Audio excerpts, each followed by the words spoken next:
Peggy 16.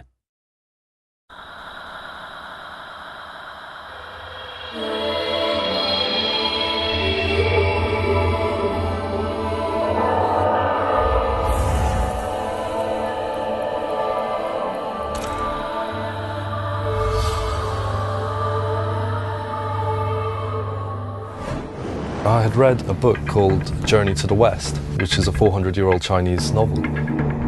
Welcome to Slave Ship 909. It's been adapted into lots of different mediums. There was a TV show in the UK which was massive. Damon Albarn just did an opera. So it's always had this kind of undercurrent of coolness about it. Remaining journey time is estimated at 16 hours. To me, when I talked about the possibility of doing a game which is driven by two characters, and it's quite a big and quite an ambitious thing to do, to actually want to invest in an emotionally complex journey just between two characters. Free from the random hazards of the wild. As soon as the project started, I grabbed a copy of Journey to the West and we sat down, read through it, and just kind of looked at what elements we could use. So we took that book and based it in a post-apocalyptic North America. Replaced all the magic of the old book with technology and the demons with military droids.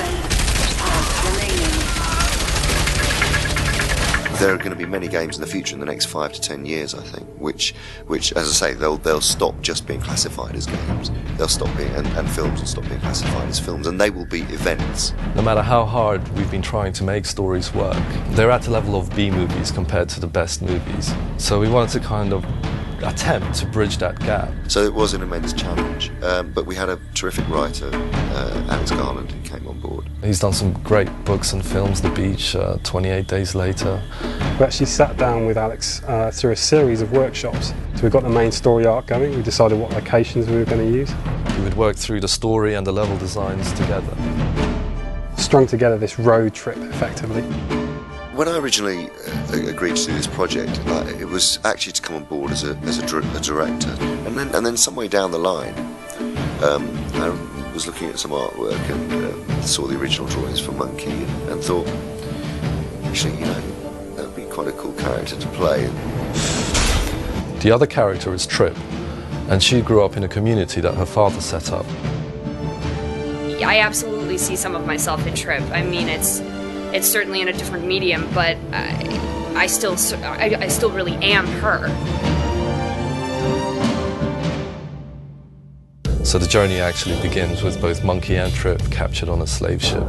Trip escapes at the beginning. In the process of escaping, she actually shorts the whole system and causes it to crash. Monkey survives because he's so strong, so he punches and fights his way through. After the ship crashes, they both end up in New York. So she spots her main chance, who is this big brute. While Monkey's unconscious, Trip sticks this slave headband, which is used to control slaves, onto his head. You put this on me. Let me explain. Get this thing off, or I'm gonna rip your head off. And he has to obey her orders, or else she causes him an immense amount of physical pain. Stop! She does this because she knows that the city is teeming with inactive mechs. What she wants him to do is to take her back to her community, which she's been plucked out of. You know, she's not doing it because she hates him. She's doing it because she has to.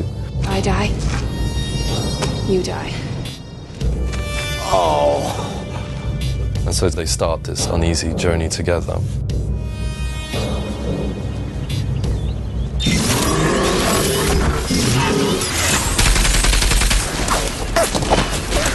Get out!